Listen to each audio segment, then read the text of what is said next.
నమస్కారం VST news కి స్వాగతం. నా పేరు నాగిని. ముందుగా bulletin headlines. Electoral bond scheme పై ప్రతిపక్షాలు అసత్యాలు ప్రచారం చేస్తున్నాయి. ప్రధాని మోదీ. సల్మాన్ ఖాన్ ఇంటి వద్ద కాల్పుల ఘటన. 25 వరకు నిందితులకు police custody. Kavitha regular bail petition పై విచారణ వాయిదా.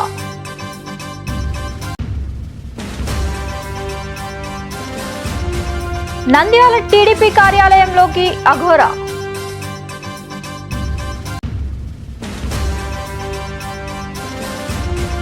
ఇంట గెలిచి రచ్చ గెలవాలి CM Revanth Reddy. Electoral bond scheme పై ప్రతిపక్షాలు అసత్యాలు ప్రచారం చేస్తున్నాయని ప్రధానమంత్రి నరేంద్ర మోదీ విమర్శించారు. ఎన్నికల్లో నల్లధనాన్ని అరికట్టేందుకు ఈ పథకాన్ని తాము తీసుకువచ్చామని, నిజాయితీగా అంగీకరించినప్పుడు వాళ్లు పశ్చాత్తాపడతారని అన్నారు. ఎలక్టోరల్ బాండ్ల పథకం రాజ్యాంగ విరుద్ధమని పేర్కొంటూ ఈ పథకాన్ని గత ఫిబ్రవరిలో సుప్రీంకోర్టు కొట్టివేసింది. నిర్ణయాలు తీసుకోవడంలో లోటుపాట్లు ఉండవని నేనెప్పుడూ చెప్పలేదు. లోటుపాట్లు ఉంటే వాటిపై చర్చించి మెరుగుపరుచుకుంటాం. ఈ విషయంలోనూ మెరుగుపరుచుకునేందుకు ఎంతో అవకాశం ఉంది. ఇది పశ్చాత్తాపడాల్సిన విషయం. నిజాయితీగా ఉన్న వాళ్ళు ఆలోచించినప్పుడు ప్రతి ఒక్కరూ పశ్చాత్తాపడతారని మోదీ తన అభిప్రాయాన్ని స్పష్టం చేశారు. मातृभाषा में क्यों नहीं बन सकता है?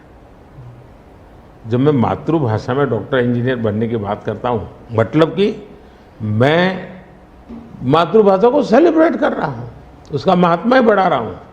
मुझे ये अभी एक गेमिंग वाले सब बच्चों के साथ बैठा था, तो उन्होंने से किसी ने पूछा कि हमारे लिए कोई संदेश, तो ऐसे मैंने कहा एक काम करो, अब जब भी आप हस्ताक्षर कहीं करेंगे, सिग्नेचर करेंगे, अपनी मातृभाषा में सिग्नेचर करो. इतना तो गर्व करो. अब मैं तो विविधता को लाने की कोशिश कर रहा हूँ. अब उनको आरोप लगाने हैं, क्या करेंगे? कुछ मुख्यमंत्री हैं वो कहते हैं कि उन्हें सेंटर से सहयोग नहीं मिलता. दक्षिण के भी कुछ मुख्यमंत्री हैं. आप भी मुख्यमंत्री रह चुके हैं, अब प्रधानमंत्री हैं पिछले 10 साल में. क्या कोऑपरेटिव फेडरलिज्म को लेकर आपके विचार बदल गए हैं जब आप मुख्यमंत्री थे और जब अभी आप प्रधानमंत्री हैं? दरअसल और क्या उन्हें नहीं मिलता? బాలీవుడ్ నటుడు సల్మాన్ ఖాన్ ఇంటి వద్ద కాల్పుల ఘటనలో అరెస్ట్ అయిన 2 నిందితులను ఈ నెల 25 వరకు పోలీస్ కస్టడీలోకి తీసుకోవాలని ముంబై కోర్టు మంగళవారం నాడు ఆదేశించింది. కాల్పుల ఘటన వెనుక కుట్ర వివరాలు, ప్రధాన సూత్రధారి ఎవరనేది తెలుసుకునేందుకు నిందితులను 14 రోజుల పాటు తను కస్టడీకి ఇవ్వాలని కోర్టును క్రైమ్ బ్రాంచ్ కోరింది. అయితే కోర్టు ఏప్రిల్ 25 వరకు 9 రోజులు కస్టడీకి అనుమతించింది. కాగా ఈ కేసులో విక్కీ గుప్తా, సార్సాగ్ అనే 2 నిందితులను గుజరాత్లో అరెస్ట్ చేశామని, ఈ 2 సల్మాన్ ఇంటి వద్ద 3 సార్లు రెక్కి నిర్వహించి 5 రౌండ్లు కాల్పులు జరిపినట్లు ప్రాథమిక విచారణలో వెల్లడైందని Mumbai police crime branch joint police commissioner Lakshmi Gautam మీడియాతో మాట్లాడుతూ చెప్పారు. ఢిల్లీ మద్యం కేసులో అరెస్ట్ అయి తిహార్ జైల్లో ఉన్న BRS MLC Kalvakuntla Kavitha regular bail పిటిషన్పై విచారణ వాయిదా పడింది. రౌజ్ ఎవెన్యూ సిబిఐ ప్రత్యేక కోర్టు జడ్జి సెలవులో ఉన్నారు. దీంతో ఆమె విచారణ వాయిదా పడింది. ఈ నెల 22న లేదా 23వ తేదీన న్యాయస్థానం వాదనలు విననుంది. సిబిఐ తన్ను అరెస్ట్ చేసిన కేసులోనూ కవిత నిన్న బెయిల్ పిటిషన్ దాఖలు చేశారు. దీనిపై కూడా 22వ తేదీన విచారణ జరగనుంది. నంద్యాల టీడీపీ ఆఫీసులో ఎమ్మెల్యే అభ్యర్థిగా మాజీ మంత్రి ఎన్ఎండి ఫరూక్ కార్యకర్తల సమావేశం నిర్వహిస్తుండగా ఆసక్తికర దృశ్యం ఆవిష్కృతమైంది. ఒంటిపై చిన్న కండువా మాత్రమే ధరించి ఉన్న ఓ అఘోరా టీడీపీ ఆఫీసులోకి ప్రవేశించారు. శరీరానికి బూడిద పూసుకొని మెడలో రుద్రాక్షలు ధరించి ఉన్న అఘోరా నేరుగా వచ్చి ఫరూక్తో మాట్లాడారు. ఈసారి ఎన్నికల్లో నీ గెలుపును ఎవరూ అడ్డుకోలేరంటూ దీవించారు. అక్కడున్న కార్యకర్తలు మొదట అఘోరాను చూసి భయపడినా ఆయన తమ నేత ఫరూక్ విజయం సాధిస్తానని చెప్పడంతో వారి ఆనందానికి అవధులు లేకుండా పోయింది.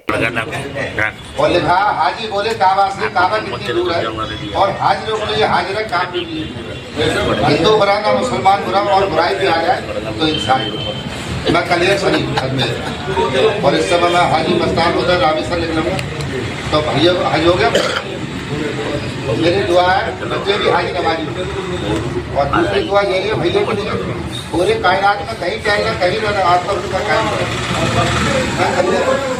दुआ के पास आपको लगा आज भी परीक्षा जो ऊपर से जाएगा जब तक आप और तीसरी दुआ ఎవరైనా ఇంట గెలిచి రచ్చ గెలవాలి. నా పాలమూరులో తప్పిదం జరిగితే కాంగ్రెస్ ఓడిపోతే నేను జాతీయ స్థాయిలో చెప్పుకునే పరిస్థితి ఉంటుందా? ఈ జిల్లాలో మెజార్టీ సీట్లు ఇచ్చి నన్ను ముఖ్యమంత్రిని చేశారు.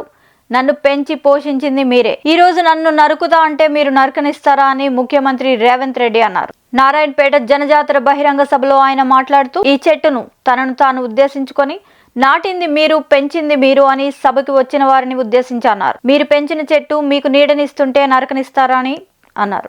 ఓటు అడుగుతలేడు అంటే ఆ పార్టీ చచ్చిందా లేకపోతే వీళ్ళు వదిలేసిండ్రా అని నేను అడుగుతున్నా. మోడీకి తాకట్టు పెట్టిండ్రు.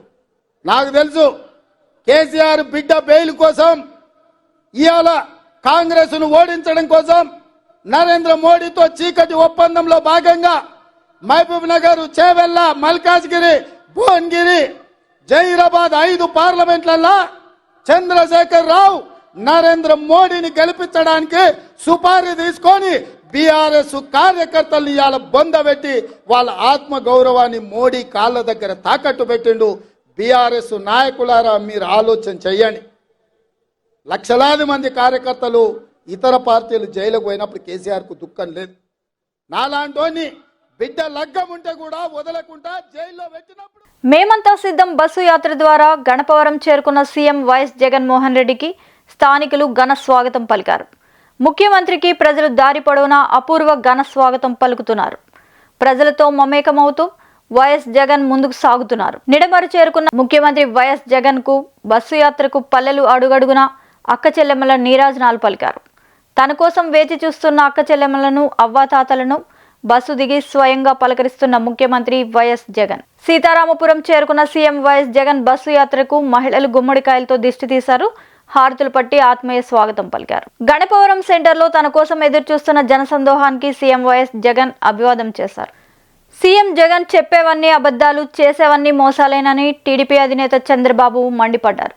గత ఎన్నికల్లో కోడికత్తి కేసుతో ప్రజలను మోసం చేసి అధికారంలోకి వచ్చాడని, మళ్ళీ ఇప్పుడు గులకరాయి డ్రామా ఆడుతున్నాడని విమర్శించారు. ఇలాంటి దగాకోరు వ్యవహారాలను ప్రజలు నమ్మరని అన్నారు.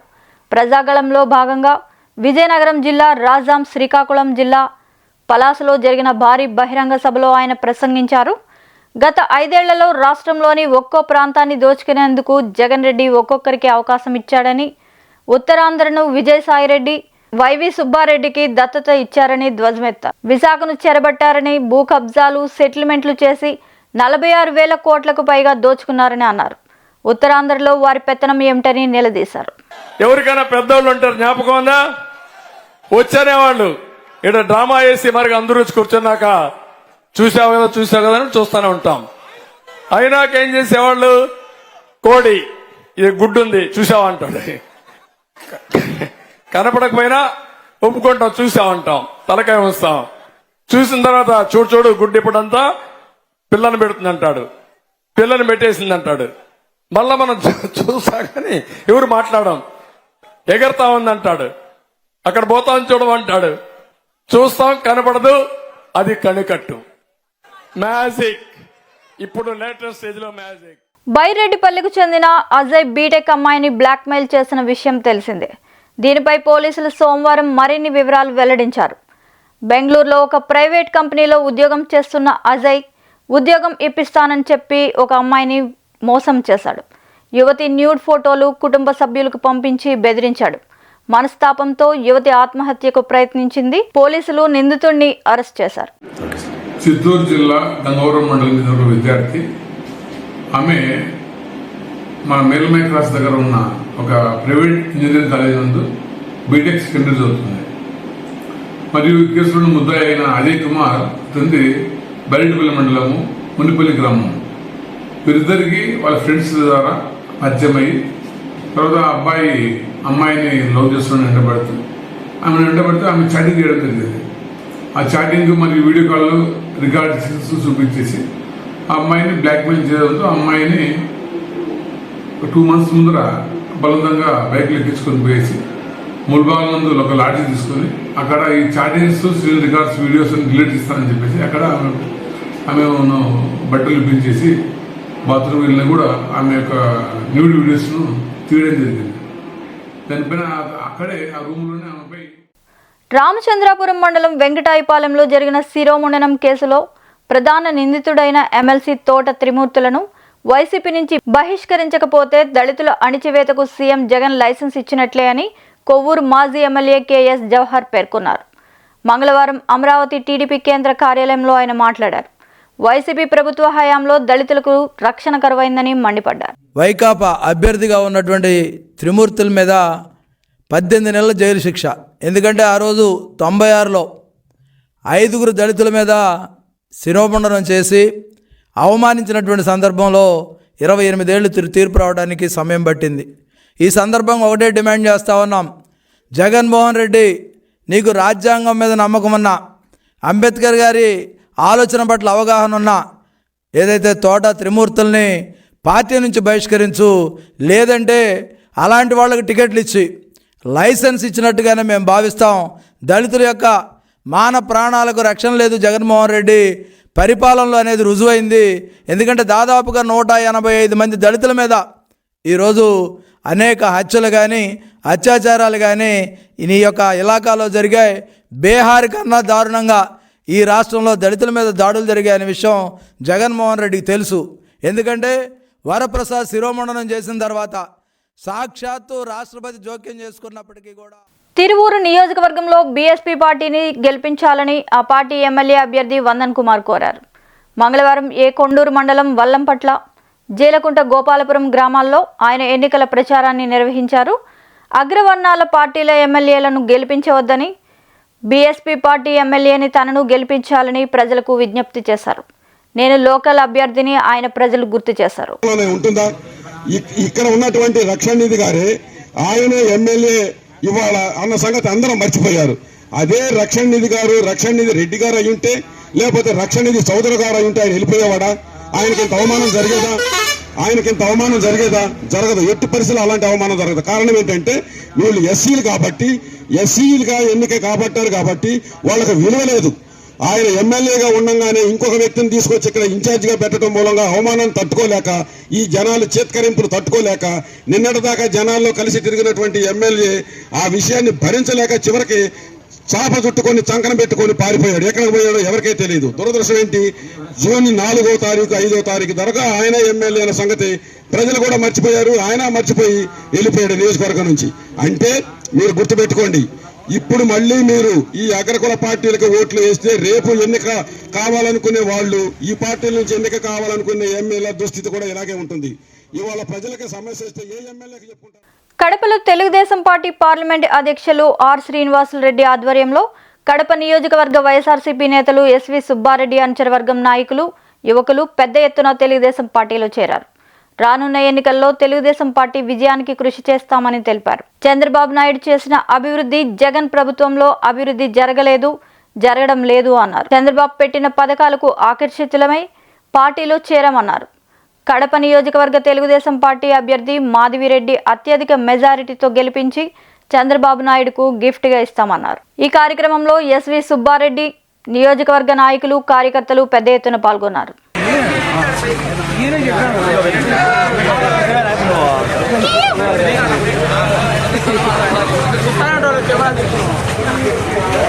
వైఎస్ఆర్ కాంగ్రెస్ పార్టీ ఉత్తర నియోజకవర్గం ఎమ్మెల్యే అభ్యర్థి కేకే రాజు నిర్వహిస్తున్న ఎన్నికల ప్రచారానికి గడప గడపకి ఆదరణ లభిస్తోంది. ఈ మేరకు 51వ వార్డు కార్పొరేటర్ రెయ్యి వెంకటరమణతో కలిసి చిట్టిబాబు కాలనీ, గాంధీనగర్ తదితర ప్రాంతాల్లో కేకే రాజు ఎన్నికల ప్రచారం నిర్వహించారు. ఎన్నికల ప్రచారం నిర్వహిస్తున్న ఆయనకు స్థానిక మహిళలు హారతులు పట్టారు.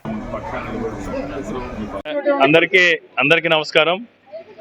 ఈరోజు ఎన్నికల ప్రచారంలో భాగంగా విశాఖ ఉత్తర నియోజకవర్గంలో 51వ వార్డు కార్పొరేటర్ సోదరుడు శ్రీ రెయ్య వెంకటరమణ గారి ఆధ్వర్యంలో ఈరోజు ఎన్నికల ప్రచారాన్ని నిర్వహించడం జరుగుతుంది. ఈరోజు ఎన్నికల ప్రచారంలో భాగంగా ఏ తలుపు తట్టి ఏ గడప తొక్కినా సరే ప్రతి గడపలోని కూడా జగన్మోహన్ రెడ్డి గారు, మా తమ్ముడు, మా అన్న, మా బిడ్డ మళ్ళీ మేము జగన్మోహన్ రెడ్డి గారినే ముఖ్యమంత్రి చేస్తాం. ఆయన చేసిన మేలు మేము మరవం, ఆయన చేసిన మంచిని మేము గుర్తుపెట్టుకున్నాం. జగన్మోహన్ రెడ్డి గారి వల్ల మాత్రమే మా జీవితాలు బాగుపడతాయి. జగనన్నే మా భవిష్యత్ అని ప్రతి ఒక్కరూ కూడా ఈరోజు జగన్నామస్మరణ చేస్తూ ఉన్నారు. ఎందుకంటే ఈరోజు జగన్మోహన్ రెడ్డి గారు కులాలకి మతాలకి అతీతంగా అన్నిటికంటే కూడా ముఖ్యంగా గతంలో ఏ రాజకీయ నాయకుడు ఏ ముఖ్యమంత్రి కూడా చేయలేనటువంటి విధంగా పార్టీలకు అతీతంగా వాళ్ళు మనకు ఓటు వేసారా లేదా అని చూడకుండా, వాళ్ళు తెలుగుదేశం పార్టీ కార్యకర్త, జనసేన కార్యకర్త, బీజేపీ కార్యకర్త అని చూడకుండా అర్హతనే ప్రమాణకంగా తీసుకుని అర్హత ఉన్న చివరి లబ్ధిదారు వరకు కూడా ఈరోజు జగన్మోహన్ రెడ్డి గారు సంక్షేమ ఫలాలను అందించారు. ఒక్క సంక్షేమ ఫలాలే కాదు, ఈరోజు విద్యా విధానంలో ప్రతి గవర్నమెంట్ స్కూల్ని కూడా రూపురేఖలు మార్చి ఈరోజు నాణ్యమైన విద్యను అందిస్తున్నారు. హాస్పిటల్స్ నిర్మాణం కావచ్చు, మహిళా సాధికారత కావచ్చు, ఈరోజు ఉద్యోగ ఉపాధి కల్పన విషయంలో 13,43,000 కోట్ల రూపాయల పెట్టుబడులు ఒప్పందాలు చేసుకుని ఈరోజు పెద్ద ఎత్తున ఉపాధి ఉద్యోగ అవకాశాలు కల్పిస్తున్నారు. ఒక నిరుద్యోగ సమస్య తీరాలంటే అది ఒక వైఎస్ జగన్మోహన్ రెడ్డి గారి వల్ల మాత్రమే సాధ్యం అవుతుంది. ఈరోజు మా విశాఖ ఉత్తర నియోజకవర్గంలోనే జగన్మోహన్ రెడ్డి గారి దయ వల్ల 14,50,00,000 రూపాయల పెట్టుబడులతో ఈరోజు Raheja IT tower, Raheja convocation centre, Raheja convention centre, Raheja group Inorbit mall, AMC mall ఇవన్నీ తీసుకొచ్చి మహిళలకు కానీ. విశాఖ ఎంపీగా బొత్స ఝాన్సీకి దక్షిణ నియోజకవర్గం నుంచి అఖండ మెజారిటీతో పాటు ఎమ్మెల్యేగా 175 నియోజకవర్గాల్లో మొదటి స్థానం తనదేనని వైసీపీ అభ్యర్థి వాసుపల్లి గణేష్ కుమార్ అన్నారు. కార్పొరేటర్ కోడూరు అప్పలరత్నం ఆధ్వర్యంలో మంగళవారం జీవీఎంసీ 30 వార్డులో 2వ రోజు ప్రచారం జోరుగా సాగింది.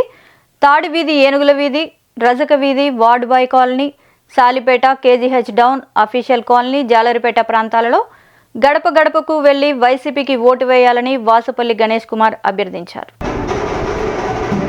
చేశాము ఝాన్సీ మేడం గారితో సుమారు 5 కిలోమీటర్ల వరకు కూడా రోడ్ షో చేశాము.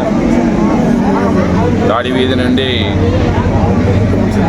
అక్కడ కోడిపందాల వీధి వరకు కూడా ఎంతో హైప్ వచ్చింది. ప్రజలందరూ కూడా ఈ వార్డులో వన్ సైడ్ రవితేజ గారు, అలాగనే వేణు గారు, ఇతర సీనియర్ నాయకులందరూ కూడా బయలుదేరాము. నేనే ఈ వార్డులో పిహెచ్డీ తీసుకున్న విద్యావంతురాలన్నమాట. సో అలాంటి నేతను గెలిపించుకుంటే మన విశాఖపట్నాన్ని కాపాడగలుగుతారు, ఒక మైటీ సిటీ చేయగలుగుతారు, ఒక ఇండస్ట్రియల్ హబ్గా తయారు చేయగలుగుతారు, సెంట్రల్ ఇండస్ట్రీస్ అన్నీ కూడా ఇక్కడ రప్పించగలుగుతారు, ఒక ఫోర్టిఫైడ్ సిటీగా దీన్ని రూపొందించి ప్రజలకి అంకితం చేయగలుగుతారని చెప్పేసి నేనైతే ప్రజలందరికీ కూడా తెలియజేస్తాను. భీమిలి నియోజకవర్గం మధురవాడ 6వ వార్డు బక్కన్నపాలెంలో గల టీడీపీ నూతన కార్యాలయం ప్రాంగణంలో సోమవారం ఉదయం వైసీపీ పార్టీ నుండి తెలుగుదేశంలోకి గంటా సమక్షంలో భారీ చేరికలు జరిగాయి. ఈ కార్యక్రమానికి 6వ వార్డు టీడీపీ అధ్యక్షులు దాసరి శ్రీనివాస్ అధ్యక్షత వహించారు. ఈ సందర్భంగా దాసరి శ్రీనివాస్ మాట్లాడుతూ గంటా అభ్యర్థిత్వం ప్రకటించిన వెంటనే గెలుపు ఖాయమైపోయిందన్నారు.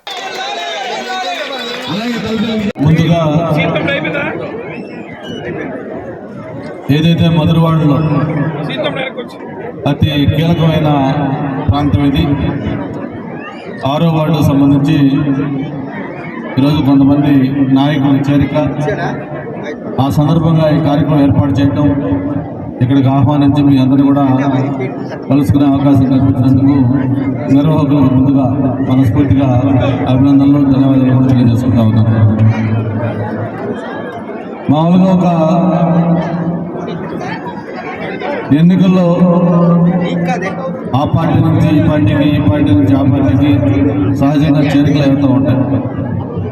కానీ ఈసారి భీమిలి ప్రత్యేకత ఏంటంటే మన ఎన్నికల్లో అభ్యర్థులు ఫైనల్ అయిపోయిన తర్వాత ఒక పైడే మొత్తం ఏకపక్షంగా మొత్తం వైఎస్ఆర్ పార్టీ నుంచి తెలుగుదేశం పార్టీలకి చేరికలు అవుతూ ఉన్నాయి.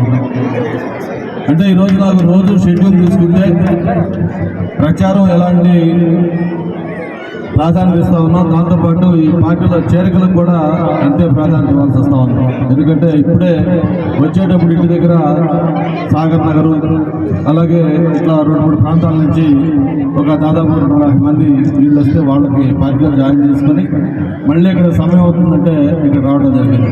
అంటే దాదాపు ప్రతిరోజు కూడా అది వార్డు కావచ్చు, మండలాలు కావచ్చు, ఎక్కడో చోట నుంచి కార్యకర్తలు పెద్ద ఎత్తున ఈరోజు తెలుగుదేశం పార్టీలోకి జాయిన్ అవుతా ఉన్నారు.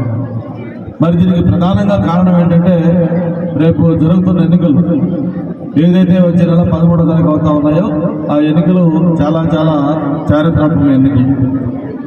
ఈ ఎన్నికల్లో ఈరోజు తెలుగుదేశం పార్టీ అలాగే జనసేన పార్టీ, భారతీయ జనతా పార్టీ 3 కూడా కలిసి ఒక లక్ష్యంతో ఉమ్మడి అభ్యర్థులు నిలబెట్టాం. మరి ఆ నేపథ్యంలో ఈరోజు జరుగుతున్న ఎన్నికలకి మరి ఖచ్చితంగా ఈరోజు ఈ ప్రభుత్వానికి మనం చరంగతం పాడాలి. మనకి ఏదైతే 2019లో ఆయన ఒక మాయ మాటలు చెప్పాడు, అరిచేతిలో స్వర్గం చూపించాడు, ముఖ్యంగా ఒక్క ఛాన్స్ ఇవ్వమని చెప్పని ప్రజలందరూ కూడా ఆ రోజు పాదయాత్ర ద్వారా ప్రాధాన్యపెడితే అందరూ కూడా నమ్మారు. ఈయన రాజశేఖర రెడ్డి గారి కొడుకు కదా, ఒక్క ఛాన్స్ అంటా ఉన్నాడు, నిజంగా ఏమైనా మంచి చేస్తాడో చూద్దామని చెప్పని గతంలో ఎన్నడూ లేని విధంగా 151 ఎమ్మెల్యేలు, 25 ఎంపీలకు 22 ఎంపీలు, 50% పైగా ఓట్లతోటి ఒక ఘన విజయం వైఎస్ఆర్ పార్టీకి అందించారు. మరి ఆ రోజు ముఖ్యమంత్రి అయిన తర్వాత ఏదైతే ఆయన చెప్పారో అవన్నీ కూడా పక్కన పెట్టారు. ఈ రాష్ట్రంలో పరిపాలన ఎలా మొదలైందో మీ అందరూ కూడా గుర్తుంది. మామూలుగా ఎవరైనా ఒక మంచి కార్యక్రమంతో పరిపాలన మొదలు పెడతారు. కానీ జగన్మోహన్ రెడ్డి గారు ఒక ప్రజావేదిక కూల్చివేత ద్వారా, అంటే ఒక విధ్వంసం ద్వారా ఈ రాష్ట్రంలో పరిపాలన మొదలుపెట్టి తన 5 ఏళ్ల పరిపాలన ఎలా ఉండబోతుందో మనందరికి కూడా ఒక చిన్న శాంపిల్ ఆ రోజు చూపించాడు ఆయన.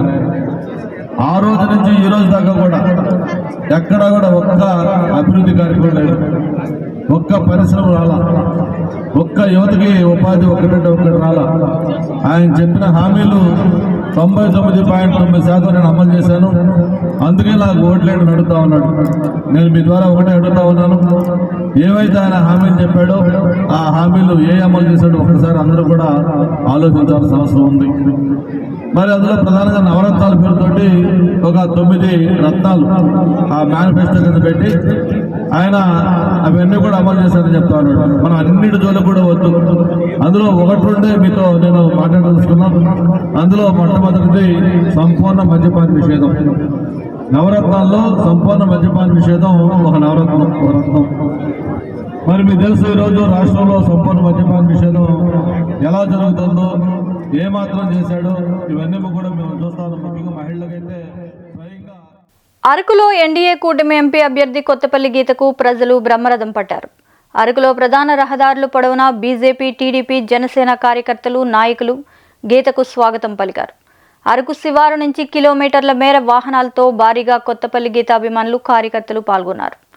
అడుగడుగునా గీతకు మంగళహారతులు, గిరిజన సాంప్రదాయ నృత్యాలతో స్వాగతం పలికారు. మళ్లీ రావాలి, గీత రావాలి అంటూ నినాదాలు చేశారు. ఈ రోజు మనం చూస్తున్నాం, రాష్ట్రంలో ఉన్న పరిస్థితి గురించి చూస్తున్నాం. ఈ రోజు గిరిజనులను అన్ని విధాలుగా మోసం చేసిన ఒక ప్రభుత్వాన్ని మనం చూస్తున్నాం. గత 5 సంవత్సరాలుగా మన రాష్ట్రంలో మనకున్న ఈ పరిస్థితులు, ఒక ఉపాధి లేదు, విద్యా అవకాశాలు సరిగ్గా లేవు, అభివృద్ధి లేదు, కేవలం సంక్షేమం పేరుతో, అది కూడా కేంద్ర ప్రభుత్వం ఇచ్చిన నిధులతో మాత్రమే సంక్షేమం చేస్తూ రాష్ట్రాన్ని ఈరోజు అప్పుల కుప్పగా మార్చిన ప్రభుత్వాన్ని మనం చూసాం. ఈరోజు ఎలాంటి పరిపాలన అనుభవం లేకుండా రాష్ట్రంలో ఈరోజు ఒక కోతికి కొబ్బరికాయ ఇస్తే ఏం జరుగుతుందమ్మా, అలాగే ఈరోజు మన రాష్ట్ర పరిపాలన ఉంది. కాబట్టి మనమందరం ఈరోజు గుర్తు చేసుకోవాలి, మన ఏజెన్సీ ప్రాంతంలో ఉద్యోగాలు ఉన్నాయా? పెందుర్తిలో స్వతంత్ర అభ్యర్థిగా గుంటూరు వెంకట నరసింహారావు పోటీ చేస్తున్నట్లు వెల్లడించారు. పత్రికా సమావేశంలో ఆయన మాట్లాడుతూ, ఈ నెల 19న పెందుర్తి శాసనసభ నియోజకవర్గంలో స్వతంత్ర అభ్యర్థిగా నామినేషన్ దాఖలు చేస్తున్నానని, ప్రస్తుతం ఇంటింటి ఎన్నికల ప్రచారం సాగుతోందని, పెందుర్తి నియోజకవర్గం వైఎస్ఆర్ కాంగ్రెస్ పార్టీ రెబెల్ అభ్యర్థి విశాఖ మార్కెట్ కమిటీ మాజీ చైర్మన్, ఏపీ గిడ్డంగుల శాఖ మాజీ డైరెక్టర్ గుంటూరు వెంకట నరసింహారావు తెలియజేశారు. ఇండిపెండెంట్ కూడా ఒక జెండా, ఒక ఎజెండా, ఒక మేనిఫెస్టో ఉంటుంది. దాని మాదిరిగానే ఈ జెండా ఆవిష్కరణ, అలాగే ఈ కండువాలు కానీ విశాఖపట్నం జిల్లాలో రాజకీయాలకి రాటుదేరిన పెందుర్తి నియోజకవర్గంలో పెద్దలు దొనరావు సత్యనారాయణ గారు, ఎస్ఆర్ఎస్ అప్పలనాయుడు గారు, గుడివాడ గురునాథరావు గారు, అనేక మంది ఎమ్మెల్యేలు తయారు చేసిన ఘనత స్వర్గీయ ద్రోణరాజు గారు, ఎస్ఆర్ఎస్. కోడికత్తి డ్రామాలో ఒక దళితుణ్ణి బలి చేసి ఇప్పుడు మరో గులకరాయి డ్రామా మొదలుపెట్టారు. ప్రతి ఎన్నికలకు ఇదే తంతుగా మారిందని పట్టాభి ఆరోపించారు. విశాఖలో నిర్వహించిన పత్రికా సమావేశంలో ఆయన ప్రభుత్వ తీరుపై జగన్మోహన్ రెడ్డిపై తీవ్ర విమర్శలు చేశారు. ఆ రకంగా ప్రతి ఒక్క వర్గాన్ని గాయపరిచి ఇవాళ ఏదో ఒక చిన్న ప్లాస్టర్ వేసుకుని గులకరాయి డ్రామాలో అయ్యో నాకు గాయం అయిపోయింది, అమ్మో నాకు గాయం అయిపోయింది. ఆపండి సార్ ఇంకా మీ డ్రామాలు. మీకు చేతనైతే ప్రజాస్వామ్యబద్ధంగా మాతో పోరాడండి, చేత కాకపోతే తప్పుకోండి ఎన్నికల క్షేత్రం నుంచి. ఏదో ఒక రకంగా సానుభూతి కొట్టేయాలి, ఈ గులకరాలు డ్రామాలాడి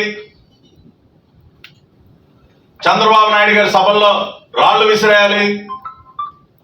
గాజువాకలో చూశారు కదా, తరిమి తరిమి కొడతారు, గొడ్డలప్పు తీసి కొడతారు ప్రజలు. మీ పిల్ల సైకోల్ని రకంగా వదిలితే